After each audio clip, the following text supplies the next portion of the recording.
নমস্কাৰ, স্বাগতম জনাইছোঁ অন্য এটা ভিডিঅ'লৈ। আজি আমি ভিডিঅ'টোত আলোচনা কৰিম কোনজন ব্যক্তিক কি বুলি জনা যায়। আমি ইয়াৰ প্ৰথম পাৰ্টটো দি থোৱা আছে, কোনোবাই যদি চোৱা নাই ভিডিঅ'টো চাই ল'ব পাৰে। আমি আজি এইটো পাৰ্ট 2 লৈ আহিছোঁ। ইয়াৰ পৰা প্ৰতিবাৰে কিছুমান প্ৰশ্ন আহি থকা দেখা গৈছে, সেইবাবে আজি ভিডিঅ'টো প্ৰস্তুত কৰিলোঁ। এতিয়া আমি দেৰি নকৰোঁ, ভিডিঅ'টোৰ মাজলৈ আগবাঢ়িছোঁ। আজি ভিডিঅ'টোৰ প্ৰথম প্ৰশ্নটো হৈছে ফুলনিৰ কবি বুলি কাক জনা যায়? ফুলনিৰ কবি বুলি কাক জনা যায়? ইয়াৰ ৰাইট এনচাৰটো হ'ব অপশ্যন খ, পদ্মধৰ চলিহা। পদ্মধৰ চলিহাক ফুলনিৰ কবি বুলি জনা যায়। নেক্সটটো লৈ আহিছোঁ, বকুল বনৰ কবি বুলি কাক জনা যায়? বকুল বনৰ কবি বুলি কাক জনা যায়? ইয়াৰ শুদ্ধটোতো হ'ব অপশ্যন ক, আনন্দ চন্দ্ৰ বৰুৱা। নেক্সটটো লৈ আহিছোঁ, বন কোঁৱৰ বুলি কাক জনা যায়? বন কোঁৱৰ বুলি কাক জনা যায়? ইয়াৰ ৰাইট এনচাৰটো হ'ব অপশ্যন গ, আনন্দীৰাম দাসক বন কোঁৱৰ বুলি জনা যায়।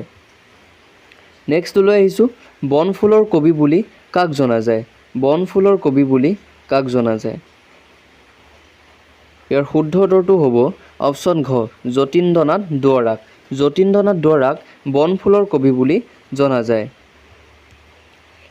নেক্সট প্ৰশ্নটো লৈ আহিছোঁ, বাগ্মী বৰ বুলি কাক জনা যায়? বাগ্মী বৰ বুলি কাক জনা যায়?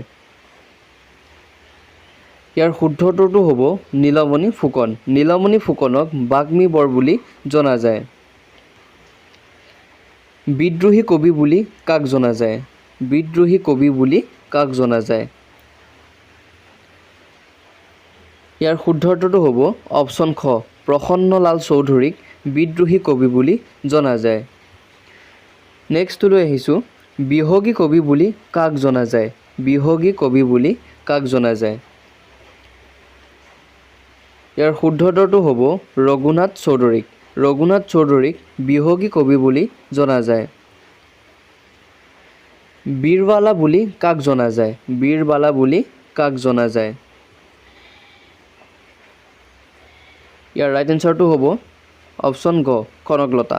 কনকলতাক বীৰবালা বুলি জনা যায়। ভাঙনি কোঁৱৰ বুলি কাক জনা যায়? ভাঙনি কোঁৱৰ বুলি কাক জনা যায়? ইয়াৰ শুদ্ধ উত্তৰটো হ'ব আনন্দ চন্দ্ৰ আগৰৱালা। আনন্দ চন্দ্ৰ আগৰৱালাক ভাঙনি কোঁৱৰ বুলি জনা যায়।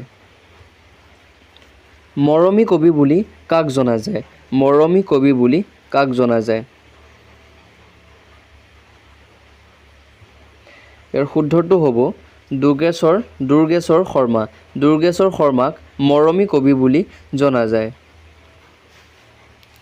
লুইত কোঁৱৰ বুলি কাক জনা যায়? লুইত কোঁৱৰ বুলি কাক জনা যায়? ইয়াৰ শুদ্ধ উত্তৰটো হ'ব অপশ্যন ঘ, ৰুদ্ৰ বৰুৱা। ৰুদ্ৰ বৰুৱাক লুইত কোঁৱৰ বুলি জনা যায়। নেক্সটটো লৈ আহিছোঁ, লোকনায়ক বুলি কাক জনা যায়? লোকনায়ক বুলি কাক জনা যায়?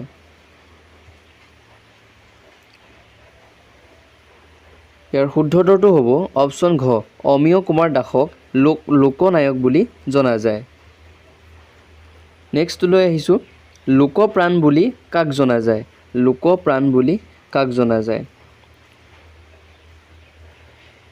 ইয়াৰ শুদ্ধ উত্তৰটো হ'ব মতিৰাম বৰা। মতিৰাম বৰাক লোকপ্ৰাণ বুলি জনা যায়।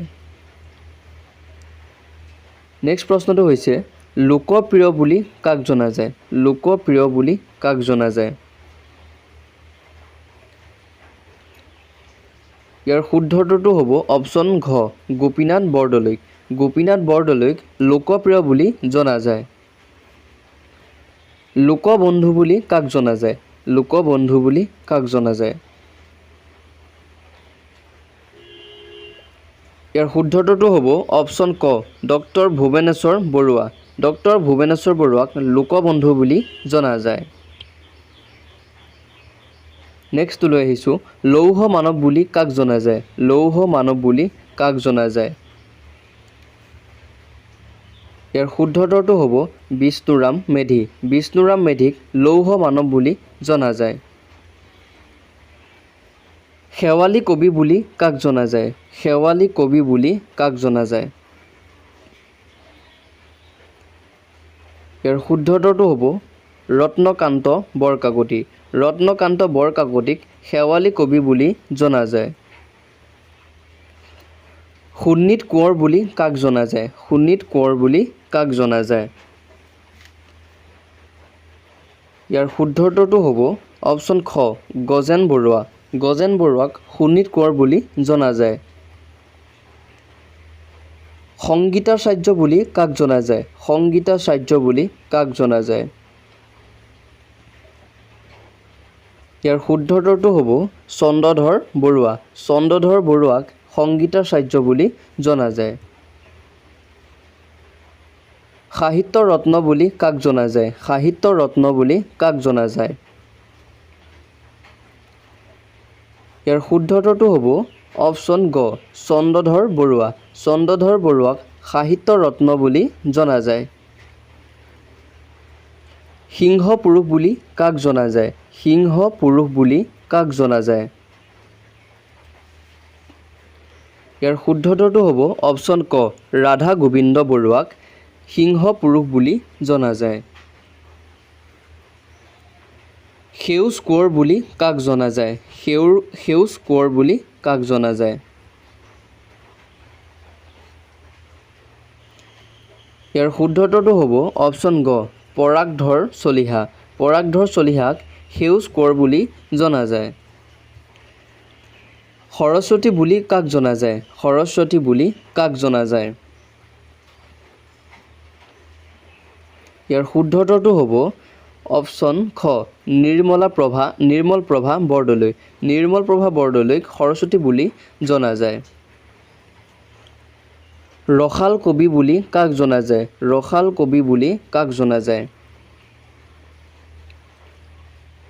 ইয়াৰ শুদ্ধ উত্তৰটো হ'ব দণ্ডিনাথ কলিতা। দণ্ডিনাথ কলিতাক ৰসাল কবি বুলি জনা যায়। ৰাষ্ট্ৰীয় ভোটাৰ দিৱস কেতিয়া পালন কৰা হয়? ৰাষ্ট্ৰীয় ভোটাৰ দিৱস কেতিয়া পালন কৰা হয়? ইয়াৰ শুদ্ধ উত্তৰটো হ'ব অপশ্যন ক 25 জানুৱাৰী। 25 জানুৱাৰীত ৰাষ্ট্ৰীয় ভোটাৰ দিৱস হিচাপে পালন কৰা হয়। দিল্লীক ভাৰতৰ ৰাজধানীৰ স্বীকৃতি কিমান চনত দিছিল? দিল্লীক ভাৰতৰ ৰাজধানী হিচাপে স্বীকৃতি কিমান চনত দিছিল? ইয়াৰ শুদ্ধ উত্তৰটো হ'ব 1931 চনত। অপশ্যন খ 1931 চনত দিল্লীক ভাৰতৰ ৰাজধানী হিচাপে স্বীকৃতি দিয়া হৈছিল।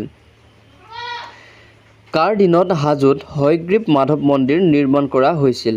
কাৰ দিনত হাজোত হয়গ্ৰীৱ মাধৱ মন্দিৰ নিৰ্মাণ কৰা হৈছিল? ইয়াৰ শুদ্ধ উত্তৰটো হ'ব অপশ্যন গ ৰঘুদেৱ।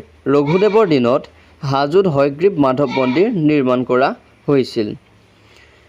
কাছাৰৰ প্ৰাচীন নাম কি আছিল? কাছাৰৰ প্ৰাচীন নাম কি আছিল? ইয়াৰ শুদ্ধ উত্তৰটো হ'ব অপশ্যন গ হিড়িম্বা। কাছাৰৰ প্ৰাচীন নাম আছিল হিড়িম্বা। য়ং ইণ্ডিয়া গ্ৰন্থখনৰ লেখক কোন? য়ং ইণ্ডিয়া গ্ৰন্থখনৰ লেখক কোন? ইয়াৰ শুদ্ধ উত্তৰটো হ'ব মহাত্মা গান্ধী। মহাত্মা গান্ধী হ'ল য়ং ইণ্ডিয়া গ্ৰন্থখনৰ লেখক। চ' বন্ধু-বান্ধৱীসকল আজি ভিডিঅ'টো ইমান আছিলে। যদি ভিডিঅ'টো চাই ভাল পালে প্লিজ ভিডিঅ'টো লাইক কৰি থৈ যাবা। যদি চেনেলটোলৈ নতুনকৈ আহিছা প্লিজ চেনেলটো ছাবস্ক্ৰাইব কৰি কাষতে থকা বেল আইকনটো প্ৰেছ কৰি থৈ যাবা। আৰু যদি এনেকুৱা ধৰণৰ ভিডিঅ' লাগে কমেণ্ট বক্সত কমেণ্টটো কৰি থৈ যাবা। তেতিয়া মই এনেধৰণৰ ভিডিঅ'বোৰ বনাবলৈ উৎসাহ পাম।